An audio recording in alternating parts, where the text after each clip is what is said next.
for our day. Thank you once again, Lord. We claim your victory for our gathering today, and we want to receive more revelations from you. And because you are our very awesome, powerful God, you will give us, Lord, beyond our expectation today. Thank you, Lord God, once again for this opportunity that we are here to worship you and to glorify your name. In Jesus' name, this is our prayer. Amen. Amen. So, nadali po ako ng ubo. No po, akala ko hindi na ako tatablan. Tinablan na naman. So, nahawa kasi ako doon sa ilang mga binisita. At after ng annual conference, si Berna kasi ay nagkaroon ng ubo at sipon. Hindi naman kami pwedeng maghiwalay ng tulog lang na po kanya. Nung Sunday ng gabi, naramdaman ko na hapon at hanggang ngayon. Pero okay lang naman po. Kayang-kaya naman ang pakiramdam. So, purihin po ang Diyos, tayong lahat ay muling nagkasama-sama sa lugar na ito. Gusto ko pong i-share yung isang message na iba po doon sa binigay sa akin sa araw na ito.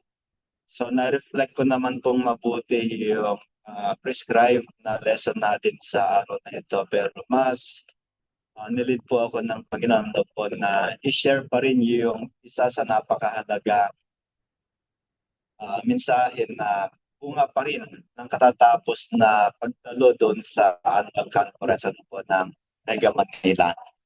Na napakaganda po ng team ng Mega Manila Annual Conference, A Holy Awakening, mula po doon sa Ezekiel 37, verse 14.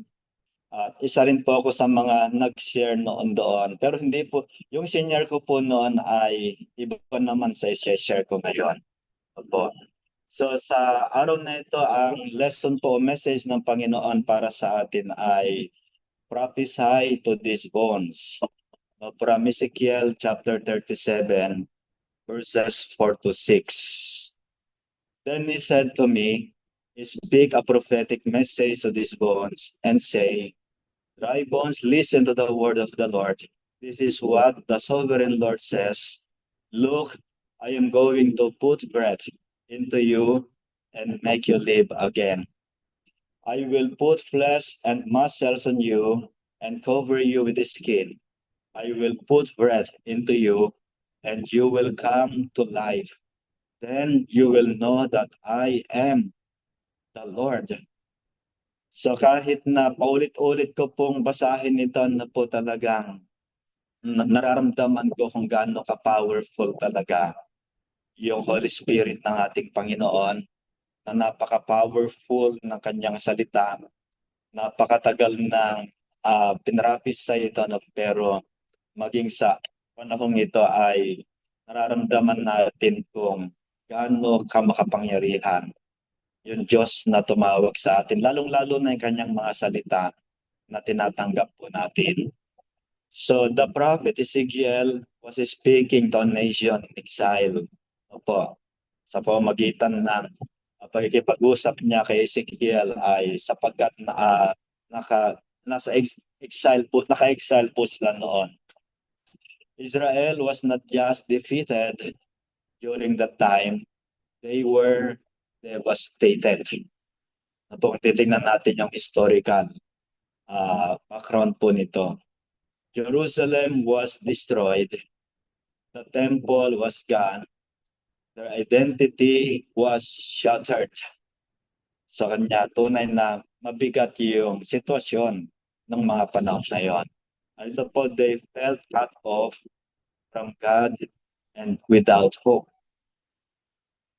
So may mga pagkakataon na po kahit tayo mga mananampalataya, po pwedeng maranasan po natin yan. At kayo lalo na nasa ibang bansa, po, may time na po pwedeng dumating yung sitwasyon na puno ng problema, puno ng kalungkutan, na para bang wala ng pag-asa. Ganyan yung sitwasyon ng Israel sa panahong yan. Pero napakabuti ng Diyos sapagkat sa ganong sitwasyon ay Doon niya pinagkakaloob yung kanyang napakalinaw na presensya at mga revelation. So sa vision siya nagpakita po, in a vision, sa vision niya pinakita ito kay Ezekiel. God brought Ezekiel into a valley full of dry bones, not fresh bones, not wounded soldiers, but dry, scattered, lifeless bones, symbolizing the spiritual, emotional, and national death of Israel. So yan yung kalagayan. Then God asked a powerful question, Son of man, can these bones live? So humanly speaking, the answer was no. No po, kapag ginamit natin yung ating personal na pananaw, so dry bones, sabi doon, scattered bones, sabihin, hindi na. Minsan sa tingin din natin, hopeless na yung situation natin, situation ng church at maging yung ministry. But take note, divinely speaking, the answer was always yes.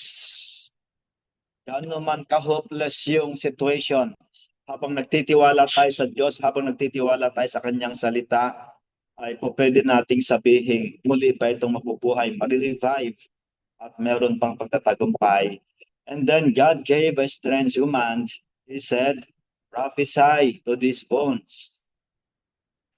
Magsalita ka sa mga tuyong kalansay na yan. Mag-declare ka sa mga tuyong kalansay na yan. Sabi ng Panginoon. So may tatlong bagay na gusto po akong i-discuss sa ating lesson ngayon. Number one, God speaks life into what looks hopeless. So amen po. God speaks life into what looks hopeless. So sa Ezekiel 37 verse 4, sabi sa kanya, ulitin natin, prophesy to these bones and say to them, dry bones, hear the word of the Lord. So pakinggan mo yung salita ng ating Panginoon. At madalas na tinatawag tayo ng Diyos para magsalita sa mga sitwasyon na sa tingin ng iba ay parang wala na. Pero sa tingin ng Diyos ay meron pa rin mangyayari, meron pa rin gagawa. So God did not tell Ezekiel to analyze the bones. So minsan kasi mag-a-analyze muna tayo, hindi na kaya, hindi na po pwede yan. Pero hindi na siya inutusan na i-analyze yon. He did not tell him to organize them. He told him to prophesy. So take note, the miracle began when the word was released. Po, nung release na yung salita na pinasasabi ng Diyos, doon nagpasimula yung miracle. So meaning huwag nating pangungunahan kung ano pinasasabi ng Diyos sa atin. Sumunod lang tayo, mag-prophesy, mag-declare sa church, sa anumang mga sitwasyon na pinagdi-declare tayo na maging sa ating bansa na parang nakikita natin na sa tingin ng marami ay hopeless na ano ba. Pero kanya nandito tayo sa bansang ito, sa Pilipinas o saan man kayo naroon ngayon, upang patuloy na mga powerful declaration natin ay may release at patuloy din tayong gamitin ng Diyos para magkaroon ng pagbabago. So saan man tayo naroon ay pwedeng mabago yung environment, pwedeng mabago yung atmosphere sapagkat dala-dala natin yung presensya ng Panginoon at yung kanyang mga salita. So this reminds us of Genesis chapter 1, verse 3. And God said, let there be light. And there was light. Diba? Ang pangit ng sitwasyon na nakita ng Diyos madilim, pero hindi niya dinescribe yon. Sabi niya, nag-prophesy siya, let there be light, and there was light. So creation itself began with a spoken word. At yung buhay din natin ngayon na puno ng salita ng ating Panginoon ay laging may lakas, laging may pag-asa, at may kapangyarihan. So sa kalagayan po natin in Daybreak Global, we are not just praying, we are declaring. We're not just describing problems, kung meron mang problem. We're speaking God's promises over families, over our ministries, over our cities, over nations. Na po, sapagkat yan yung pinagkakatiwala sa atin ng Panginoon. So some bones in our lives look very dry. So may mga nakikita ba tayo sa buhay natin ngayon, sa family, sa ministry, sa trabaho natin, at maging sa iba pang mga assignment na binibigay sa atin na parang mga tuyo at hiwa-hiwalay na ang mga kalansay. Minsan prayers unanswered, sa tingin natin din nasasagot. Dreams delayed, ano po, na parang wala nang pag-asa yung mga pangarap natin. Relationship strained, ano po, or ministry style, yung pagod na tayo. Parang dry yung sitwasyon natin. But when God's word is released, heaven moves. Na po, sa spiritual realm, meron pong nangyayari. Merong ginagawa yung ating Panginoon. So speak to the wounds. Sabi sa atin, don't just talk about them. Prophesy to them. Again, wag nating i-describe lang, wag nating i-analyze. Yeah, pwede tayong mag-analyze, pwede tayong mag-describe. Pero hindi tayo titigil doon sapagkat pinagpa-prophesy tayo ng Panginoon. Hindi lang prayer, kundi panalangin na nire-release natin yung kapangyarihan ng Diyos at kapangyarihan ng kanyang salita. Number 2, God restores His structure before He releases breath. So, nire-restore mo na yung structure katulad ng ginawa niya nung mag-prophesy si Ezekiel. Ezekiel chapter 37 verse 6, I will attach tendons to you and make flesh come upon you and cover you with skins. Yan yung declaration. So when Ezekiel prophesied, there was a noise, ano po, a rattling, and bones came together. So umuugong yung tumagandungan, magkakalagutukan. Ano po? Then unti-unting nabuo sa vision niya yung mga scattered bones. But notice, structure first came, ano po, or first came structure. Then came breath. Yung buhay na binigay ng Diyos. God is a God of divine order. So laging merong kaayusan o order yung ating Panginoon. Sometimes we pray for revival, but God first restores alignment. Na po yung mga puso natin o yung church, yung pagkakaisa ng church at sa puso ng Panginoon. Sometimes we ask for breakthrough, but God first reveals character. Sometimes we want the fire, but God prepares the altar. Gaano karami sa atin yung talagang nagbababad sa presensya ng Panginoon at patuloy na humihingi ng revelation sa mga ministries para lalo pa itong maging matagumpay at talagang ito po ay naka-align doon sa kalooban ng ating Panginoon. So if you want fire, we need the altar of the Lord. So this echoes 1 Corinthians 14:33, yung sinasabi ka na, God is a God of order. For God is not a God of disorder, but of peace. So hindi yung kanya yung kapag kasi yung puso ng Panginoon nasa atin, ano po, laging makikita natin yung kanyang kalooban, kaluwalhatian, kapanalan, at magdadala ito ng kapayapaan kahit minsan may mga challenges pa rin sa ating buhay. So in this season, God may be putting things back into place in your life. Ano po kung may mga very challenging na situation o parang mga kahulugan ng dry bones doon sa buhay natin. So God wants to reconnect broken pieces. God wants to rebuild our discipline.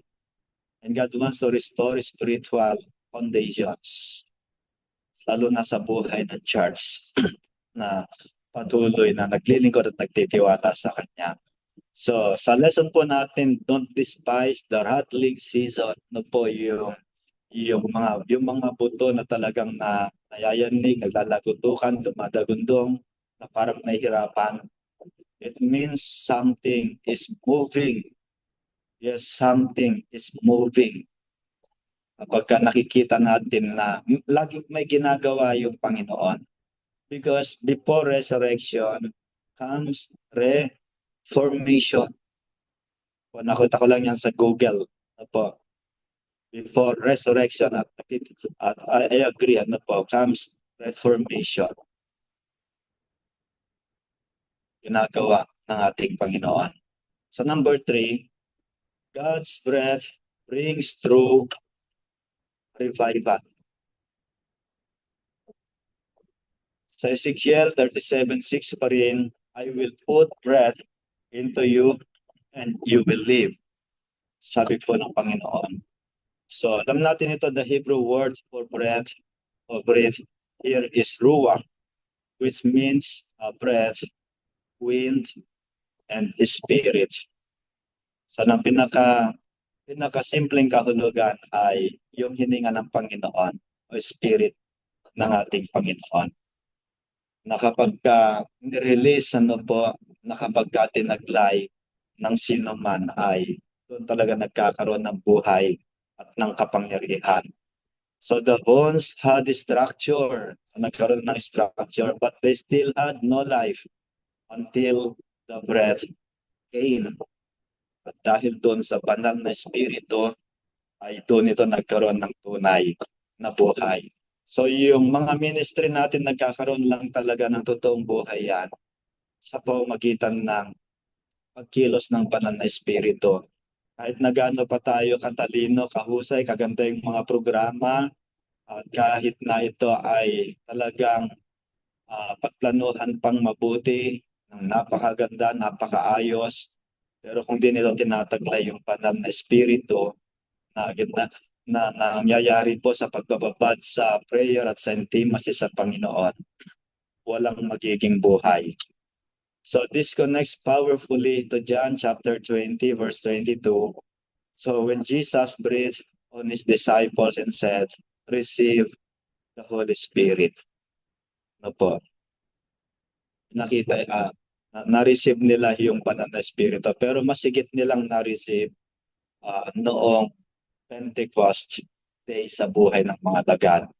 So ito yung nasabi ko kanina, programs cannot produce life. Kahit gaano kaganda yung program natin. Strategies cannot produce revival. Kanya dito sa Mega Manila, lalo na tayo sa Mega Manila GMC, dahil new wineskin tayo, talagang yung bawat ministry na ginagawa o pasisimulan ay binababad sa prayer. Yung power ministries natin, talagang nagbababad sa panalangin yan para talagang humingi ng mga revelation sa Panginoon para sa mga ibababang programa. Ang cabinet, ganun din. Ang Board of Ministry sa pangunan ni Pastor Dave, sa tuwing magmi-meeting sila, hindi ako nakakasama, ay alam ko na binababad muna nila sa panalangin. Talagang hinihingi yung guidance, revelation, at yung mga magagandang pangitain pa na ibinibigay ng Panginoon. At ganyan po yung nagiging karanasan natin. Ganyan itong nakarang annual conference, talagang revival na naman po. Hindi siya isang simpleng event lang or gathering. Simula pa lang sa umpisa hanggang sa matapos ito ay nararamdaman yung pagbaba at pagkilos ng banal na espiritu, sapagkat mayroong mga leaders tayo. Yung ating obispo, si Bishop Jones, ay prayerful, talagang very intimate sa Diyos.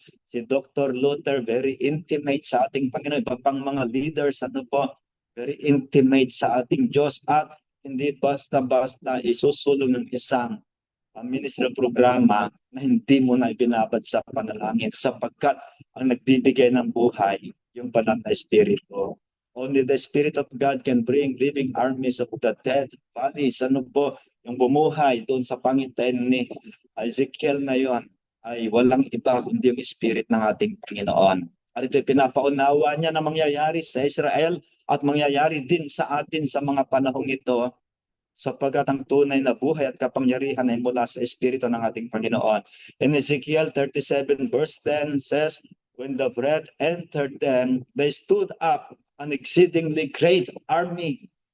So hindi na mga kalansay, hindi na mga patay, hindi na mga natutuyo na mga kalansay, nagkaroon na ng buhay at naging great army ng ating Panginoon. So hindi tayo kalansay, hindi tayo mga dry bones. Tinawag tayo ng Panginoon para maging great army. Kanya nga sabi ng team natin sa Mega Manila ay a holy awakening.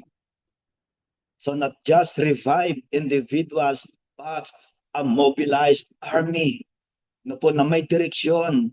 Ng direksyon nito ay yung ipinagagawa ng ating Panginoon. So kung nawawalan tayo ng pag-asa ngayon dahil sa anumang mga sitwasyon natin, lalo na kayong nasa ibang bansa, na minsan na hindi madali yung malayo sa pamilya, ang Panginoon, hindi kayo pinababayaan. So Daybreak Global is not just about personal blessing. Sa tuwing nagkikita-kita tayo rito na pinabless tayo ng Panginoon, God is raising an army across screens, sa mga screens natin ngayon, across cities, across nations. And you belong to the army of our God that will prophesy life, healing, hope, and restoration. So when the Spirit breathes, dry bones become warriors. So sabihin mo, I am a warrior. Sige, sulat mo dyan sa ating chat box, you are a warrior of God. So the valley of dry bones ultimately points to Jesus. Pinapoint tayo sa Panginoong Jesucristo sapagkat kapag wala ng pag-asa, makita natin ang Panginoong Jesucristo may pag-asa. At the cross, everything looked like dry bones. Nung nasa cross na ang Panginoong Jesucristo mamatay, buried, yung mga pag-asa nila nailibing na. Disciples scattered na kanya-kanya na sila. Yung pangarap nila na ipako na rin, wala na. But on the third day, this is the power of 3 days na tinatawag natin, the power of third day, the breath of resurrection power entered the grave. So ito yung isa sa pinaka-powerful na testimony natin, yung resurrection ng Panginoong Jesucristo. This is the power of the third day. Nga doon sa Romans 8:11 declares, the Spirit of Him who raised Jesus from the dead is living in us, in you and in me. So nabubuhay ang Panginoong Hesus sa ating spirit niya. Kanya hindi tayo mga dry bones. The same Spirit that raised Christ is available in our lives in this daybreak hour. So here is the prophetic challenge for us today. What valley are you standing in? What bonds have you given up on? What situation have you declared dead? Meron po ba? So i-cancel natin yan. God is asking again, can these bonds live? Yes. Mabubuhay. Ayan, because of the Holy Spirit and Jesus in our lives.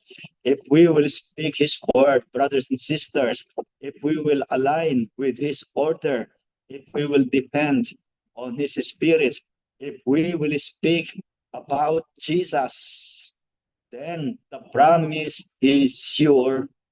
Sabi niya, I will put my Spirit in you and you will live. Ito yung pangako ng ating Panginoon. This is not the season of burial. This is the season of breathing again. Ang hininga natin ay mula sa kapangyarihan ng Diyos.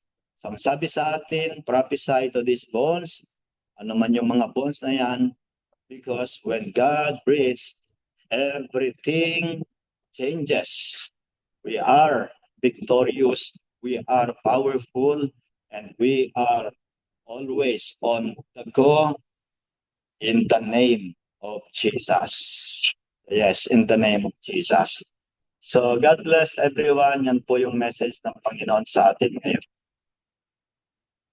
And para po sa ating Dear Devil leader, si Pastor Robert po, kasama si Sis Mirna. And Pastor Robert, sabi po sa nakuha akong power card, receive an anointing for creative miracles, signs, and marvels. God will inspire awe in people through you from March 16 to 7.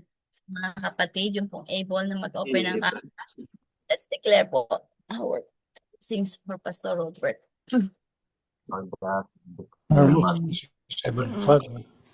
Thank you for the life of Pastor Robert, Lord.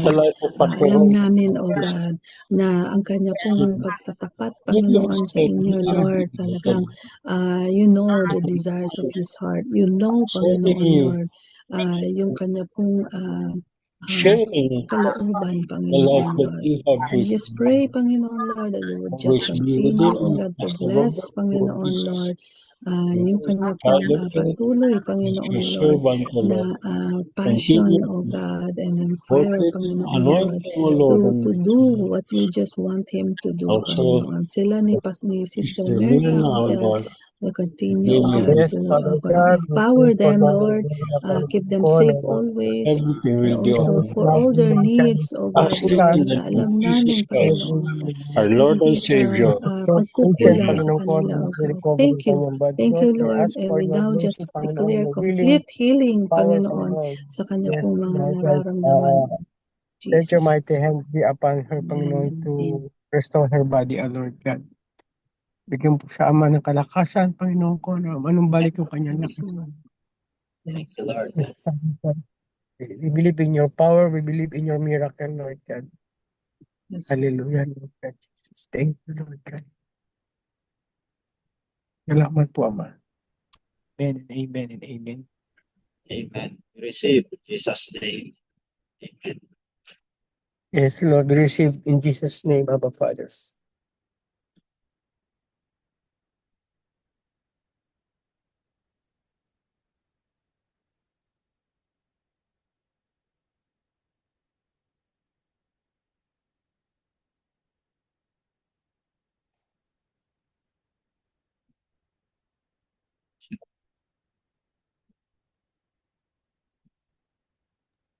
Pastor Robert.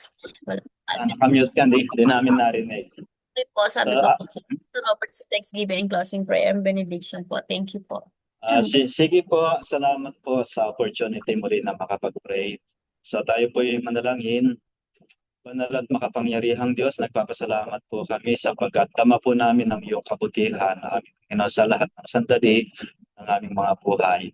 Punong-puno po kami ng pasasalamat, aming Diyos, sapagkat magkakadayuman kami, ngunit nagkakaugnay-ugnay po kami sa pamamagitan ng aming pong panalangin ng pagsamba at patuloy na pagkilos po ng Banal na Espiritu. Sa amin pong pagtatapos ngayon, aming Diyos, nagtitiwala po kami na sasamahan ninyo ang bawat isa at may aangat pa yung bawat sitwasyon ng kanilang mga buhay, sitwasyon ng kanilang pamilya at maging yung mga ministries na pinagkakatiwala ninyo sa kanila ay mararanasan po nila yung fire sa pamamagitan ng Banal na Espiritu, yung kanilang mga trabaho, mga business at mga sources of finances. Aming Panginoon, in the name of Jesus, nagtitiwala po kami na pagkakaloob niyo yung higit pang tagumpay, pagpapala at mga breakthrough, aming Panginoon. Ano man yung mga personal na desire ng kanilang mga puso, Lord, Yes, Lord. alam po ninyo at patuloy na no-orchestrate Yes, Father. yung mas marami pang mga pagtatagumpay. Salamat sa kapatid naming si Rabone, aming Panginoon, nasa darating na Thursday, magta-travel siya pabalik dito sa Pilipinas. Let your traveling mercies be upon him, O Lord God, and always cover Lord. him with the precious blood of the Lord Jesus. At muli silang magkasamang mag-asawa na may kagalakan sa kanilang mga puso. Punuin niyo po sila ng pagtatagumpay. Aming Panginoon. Lord, minsan pa, salamat po sa buhay ng bawat isang naririto ngayon at umaasa kami Yes, na Father God. ginagawa na patuloy pong gagawin ninyo, O Lord God, yung mas matitindi pa ang mga pagpapala at pagkilos sa kanilang buhay, sa kanilang pamilya, at sa iba't iba pang mga pinaplano po nila. Sa iyo po ang kapurihan at ang karangalan at igawad nyo sa bawat isa ang iyong masaganang bendisyon sa pangalan ng Panginoong Jesus. Sige po, tanggapin ninyo yung pagpapala ng ating Panginoon. At ngayon, mga minamahal na mga kapatid, patuloy na damhin natin yung nag-uumapo na pagmamahal ng ating kataas-taasang Diyos sa pansamantala nating pag-iwa-hiwalay dito sa platform na ito.